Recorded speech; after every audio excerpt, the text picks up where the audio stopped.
Hi, everyone, and welcome back to the Sporting Global podcast. And today we have the huge honor of having with us Ashok from Edsin. Ashok, thank you so much for taking the time to being part of our podcast. And I really enjoy your background. Thanks for joining us. Yeah, thank you very much for having me. Yes, I wish I could be physically at Stamford Bridge, but this is the best I can do right now. I mean, I think we all would really want to be at some sort of stadium these days. And I mean, even in Norway now, like in my city, my local team is playing the Champions League playoffs. So it's kind of exciting times, and hopefully, that will go all the way. But let's see. But Ashok, today we're gonna have a very interesting topic. We're gonna dive a little bit into obviously exploring AI in sports. And I mean, I think there's a lot of people that still are unaware about AI, and especially utilizing that in sports. I think it's definitely a good podcast to open people's eyes a little bit, and then learning more about Edsin, the project that you've been working on. But before we do that, I think it would be great if you could just share a little bit about your story, your background, just share a little bit about yourself. I think that would be amazing. Sure. Yeah, no, look good.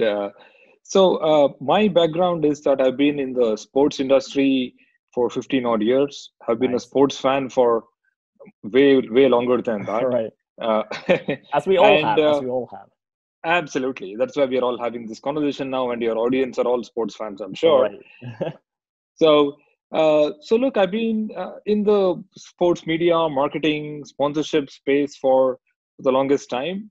Spent a lot of time in India, right, but also spent some time in the US and Europe. Nice. So that was my background.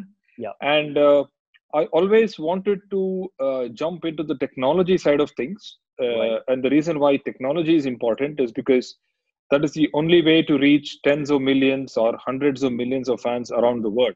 Right. And that's the reason why about 18 months back, we decided to start Edsin.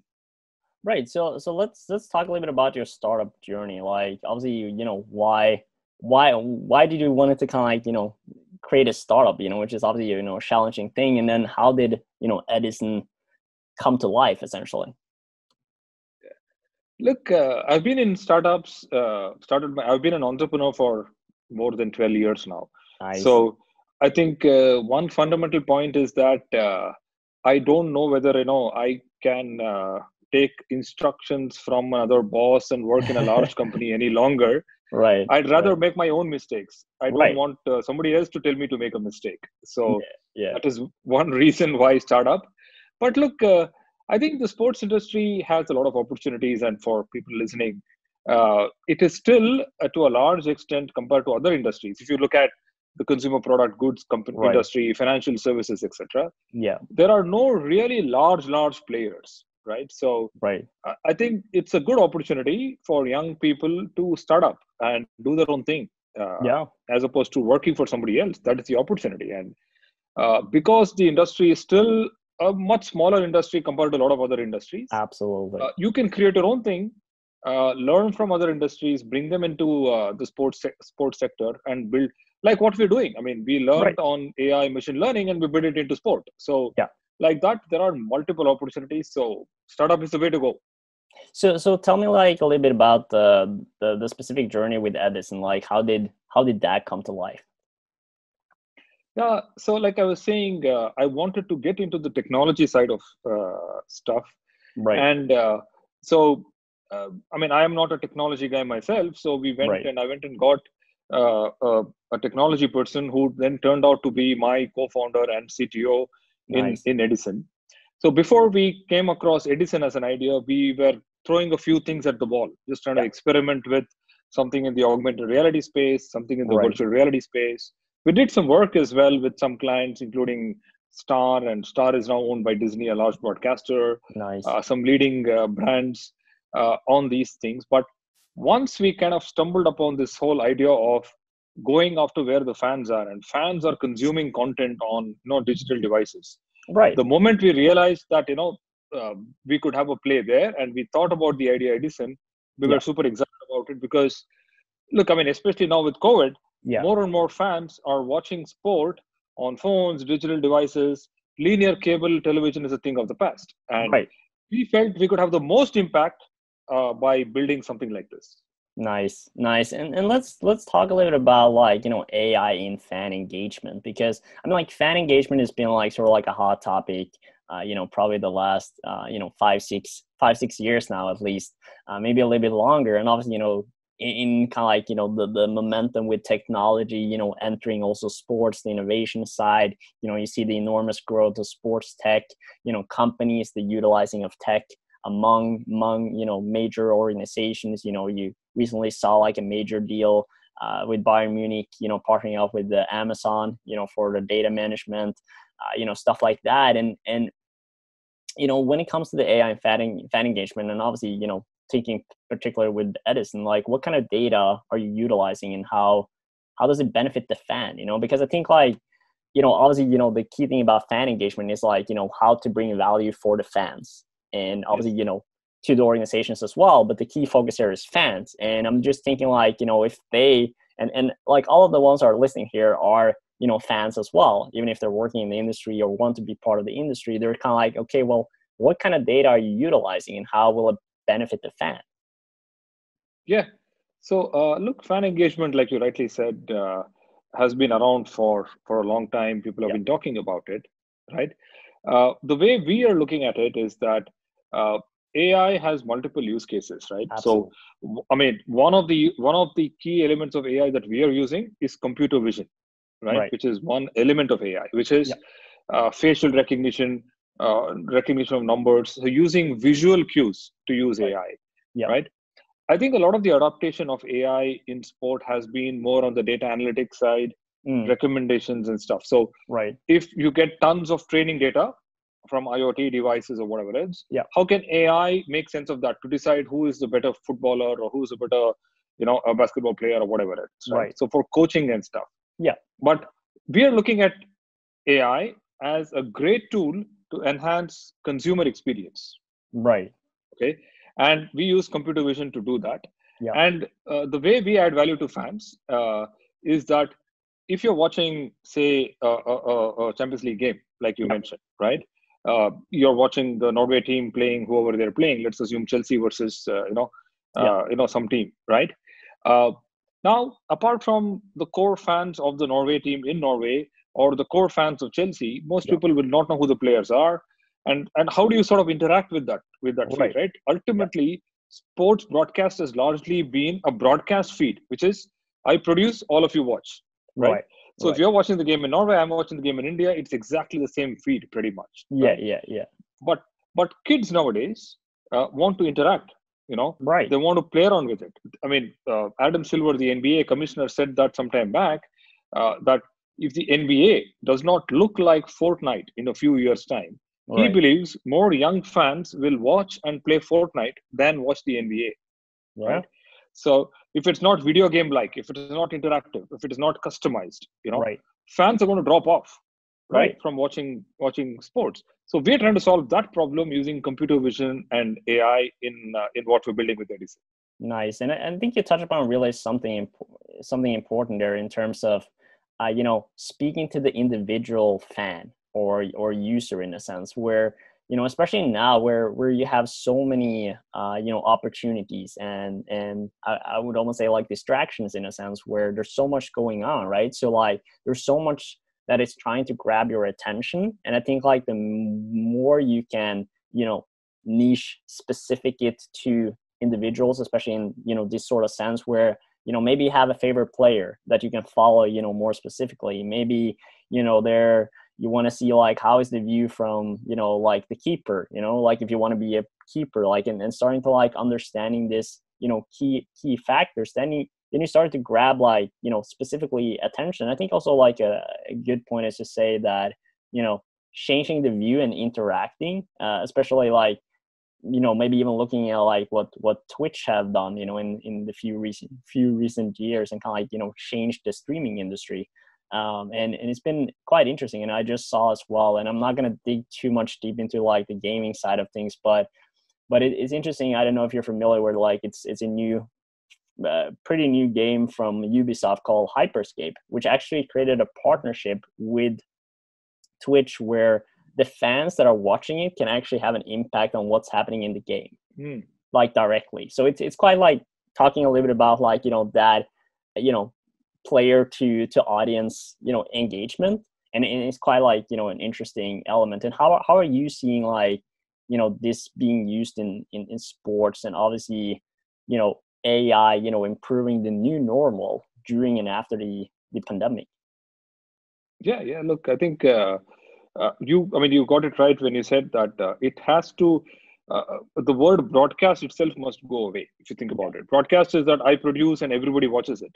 Right. But if you are, if you are a fan of Messi and I'm a fan of Ronaldo, for example, when you're watching football, right? Right.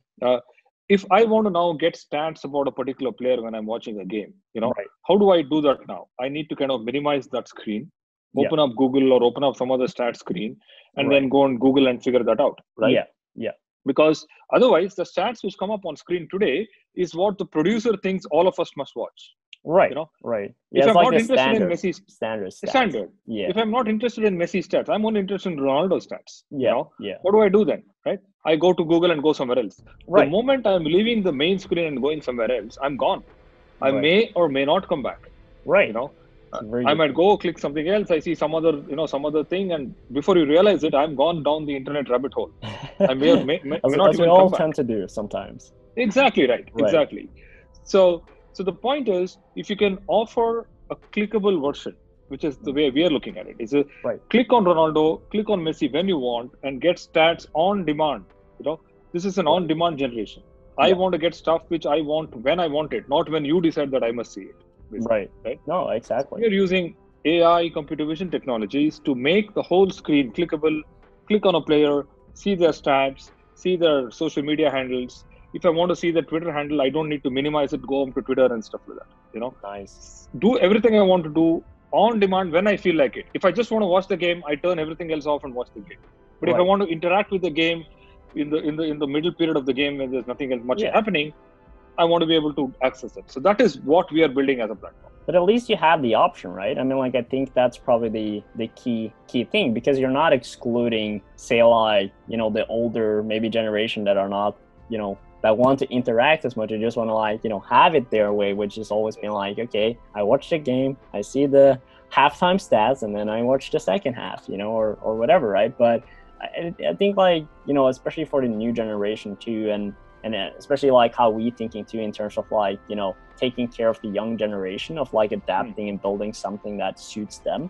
And I think like you're really down the alley here of like, keeping it specific and relevant. And if I, going back like, 10 years or maybe like 15, or maybe more, where I can like, when I was a kid and I could like, press on the player that I really want to follow. Like for me, like I was always wanted to be like a central midfielder.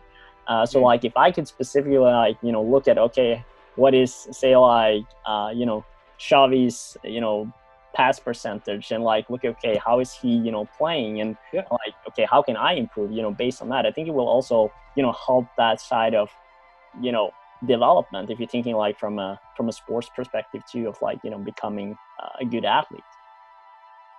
Absolutely correct. Yeah.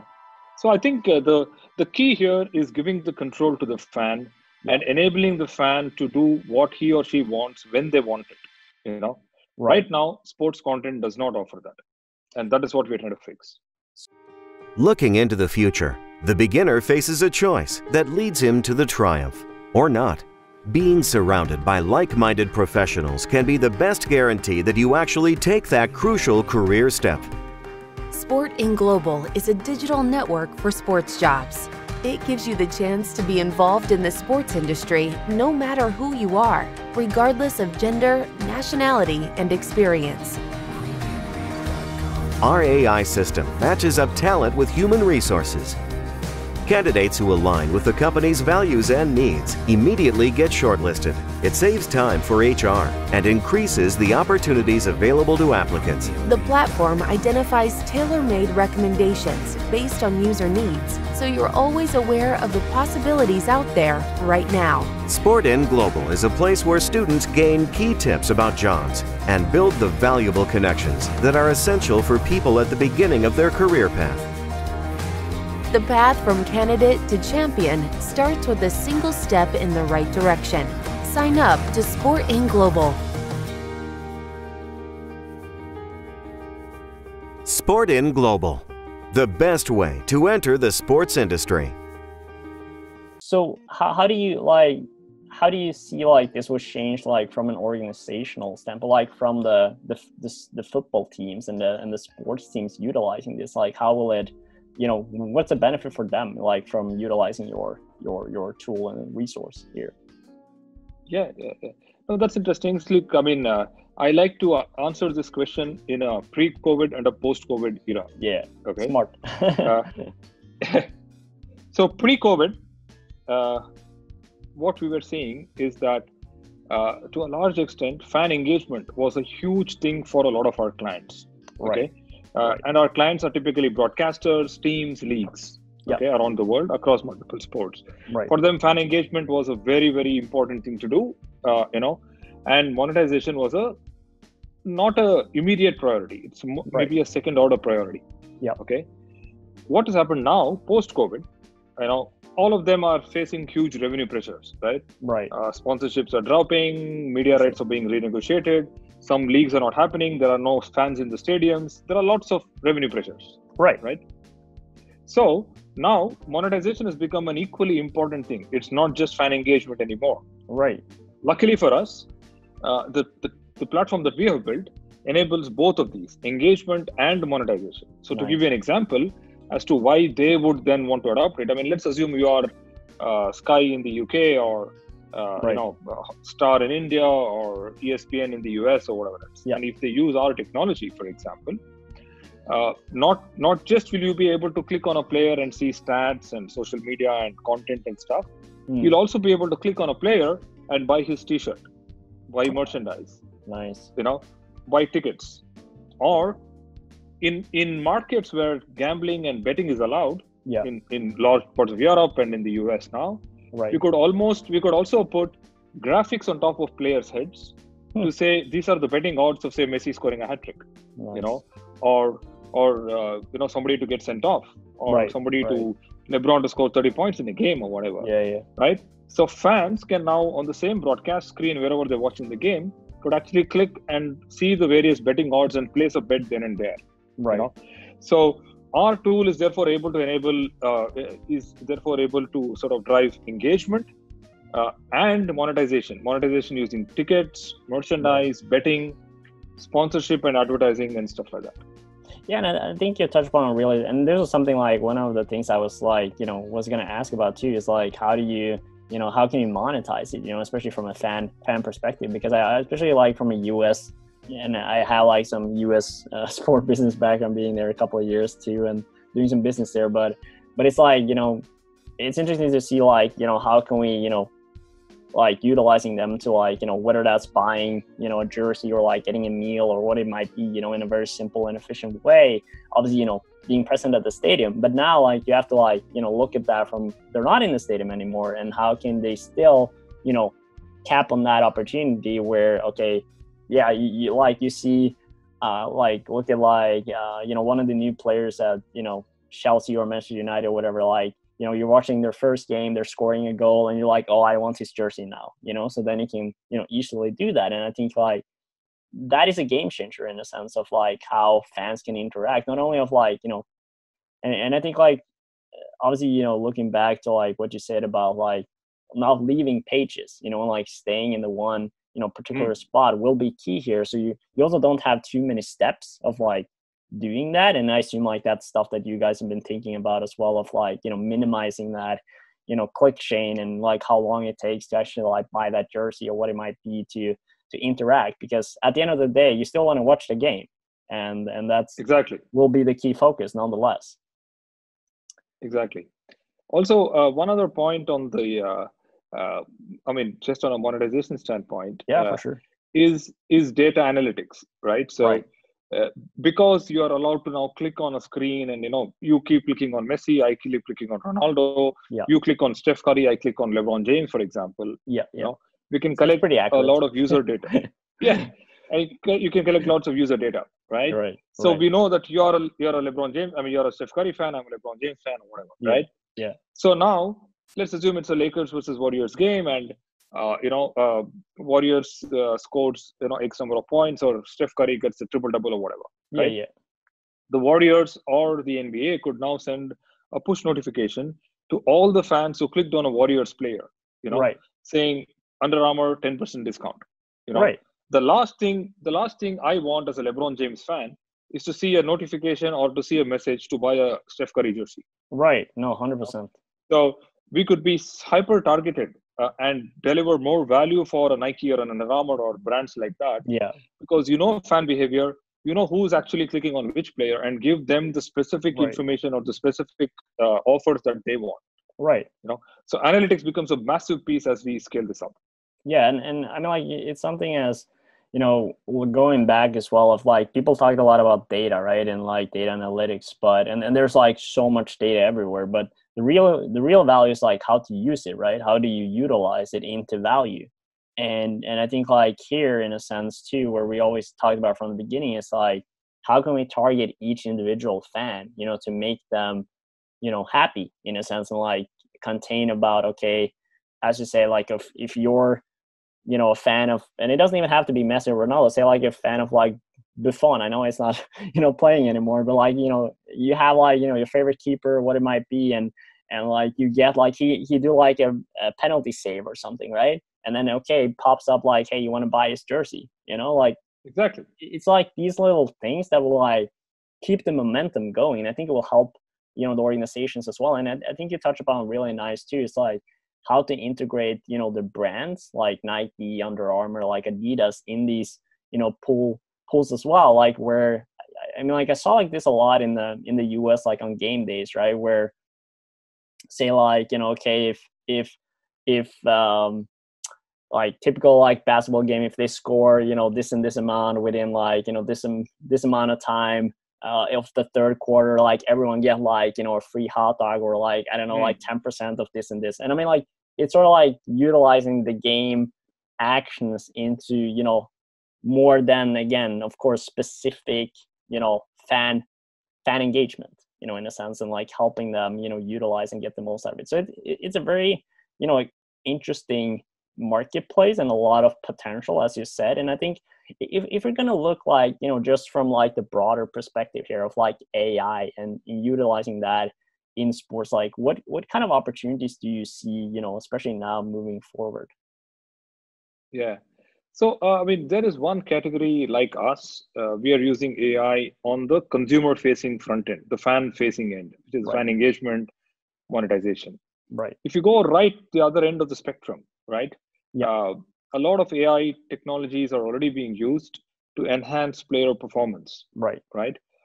Using same computer vision, you could almost track distances somebody runs, what's the speed, what is the height somebody jumps, stuff like that, to help you with scouting. And then you could use a lot of data on variables, and then use AI on top of the data to figure out injuries and peak heart rates and stuff like that. That is the other kind of area. The third area, one is player performance, one is fan engagement. The third area could be in the whole analytics space, right? So, like you said, most sports teams have lots of data. They don't know what to do with it because they're not tech companies themselves, right? So AI companies could now come in and say, look, let me get your training data, let me get your ticketing data, let me get your merchandise sales, let me get your stadium attendance data, let me get all sorts of other stuff, plus merge that with viewership data from your broadcast partner, etc. Right. And put all of that into one large data warehouse and use AI to start doing predictions. Right. How much can I sell the next game's tickets for? Yeah. How much should I price merchandise? What is the deal to offer on merchandise? You know, and at an individual level, right, based on your buying behavior and stuff like that, and your viewing behavior, we could start predicting what is it that you would like to do, right, and give you special offers, right? So if I know, for example, that you are a fan of a particular player based on what you're watching, or which team you're watching, which team are you watching against and stuff, I could start predicting stuff, and AI does all this beautifully, right? No, 100%. So there are 3 or 4 areas where AI could come in. One is vision, data analytics, stuff like that. then I would also tap upon like recruitment, as a way too, like for organizations in order to enhance and efficiate, how they recruit people, especially now more than ever in a digital, world, and like being so, where you can hire a lot of remote people or what it might be. There's a lot of potential of, tapping out to people from all over the world essentially, and utilizing, data in order to find the most suitable candidates, which I think, again, it's expensive hiring the wrong kind of people. So I see a lot of potential in that market as well, to utilizing that to help organizations in the sport industry for sure. Yeah, completely. I mean, look, I get resumes all the time from people wanting to join or Right. whatever. I wish I could use an AI solution to sort of help me with the right fit. Well, you know where you're gonna go now. but to sort of like wrap it up, I was thinking, what kind of tips do you have for students, young professionals that are, obviously, they're passionate about sports. There's a lot of people here, listening, young and more experienced people, but for the young ones that are, obviously, more interested in the data, maybe like want to explore like AI towards like sports, like how do you begin? Like, where should you like start looking? Because I think like once you like first, like, yeah, AI is being used, you're like, okay, where do I begin? It's like so much. So what kind of tips do you have for that? Yeah.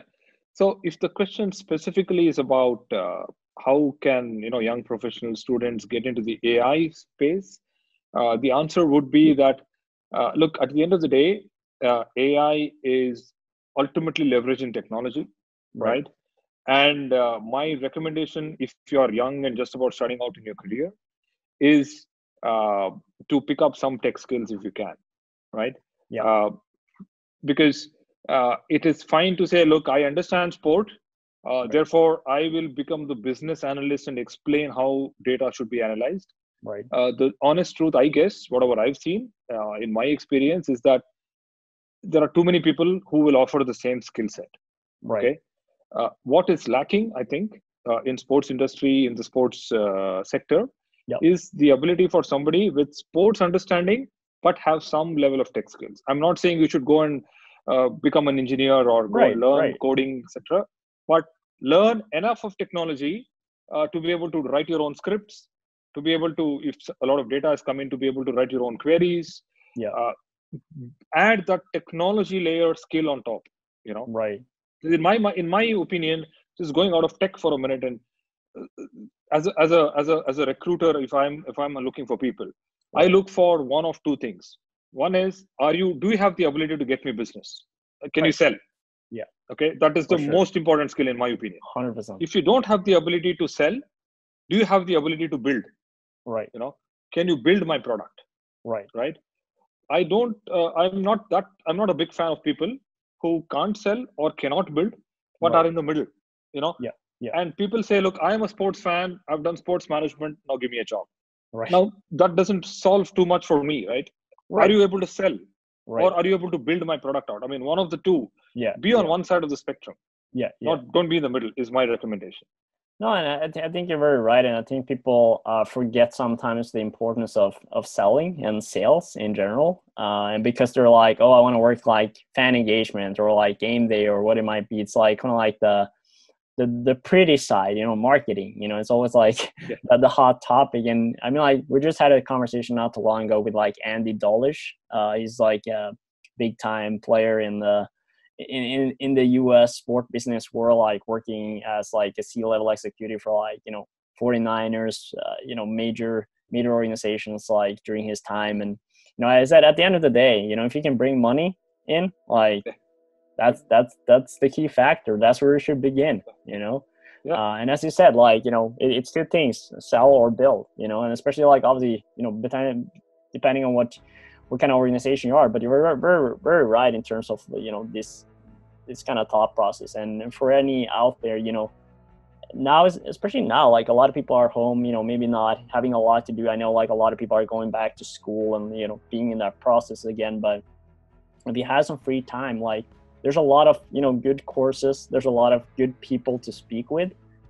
Dive into it and see how you can and see where the industry is moving forward. We've been having a lot of, you know, interesting conversation. Obviously, with Ashok is one of them, like exploring more the tech side, and there's a lot of untapped potential. And as Ashok mentioned, you know, there will be a lot of opportunities related to sports technology, the utilizing of data, understanding that data, but most importantly, creating value out of that data, monetizing that data. So I don't know, Ashok, if you have like any final remarks, but yeah, I would just like to thank you 100% for like taking the time, sharing your story, sharing your inputs, and it will be interesting to see, you know, the journey of Edsin and where we'll all lead on. But I don't know if you have any final thoughts. No, look, I mean, it was great. One last thought I would leave your audience with, if they're interested, would be that I would look at COVID as a massive opportunity. Absolutely. You could be anywhere in the world, and you could be working for any organization in the world. The tyranny of distance is no longer holding you back, right? You could be sitting anywhere in the world, and you could work for Manchester United, the 49ers, you could work for ESPN, NBC, or at some point in time, even work for Edison. Wherever you are, it really doesn't matter, right? So use this opportunity, grab it with both hands. And I think this is a once in a lifetime opportunity for sports professionals to start thinking. Look, I mean, most people think about, okay, if I've studied in Norway, let me start getting a job in Norway, and then slowly go out to Europe, and then I go to the US. Yeah. You could start aiming much higher from day one. Yeah. No. 100%. And I think it's a perfect way to wrap up, Ashok. And with that, I would like to thank you so much for taking the time. And with every video we do, we always finish with "Lis snakkes," which means see you later in Norwegian. See you later, or whatever. Yeah. All right. Thank you, Ashok. I appreciate it. Thank you.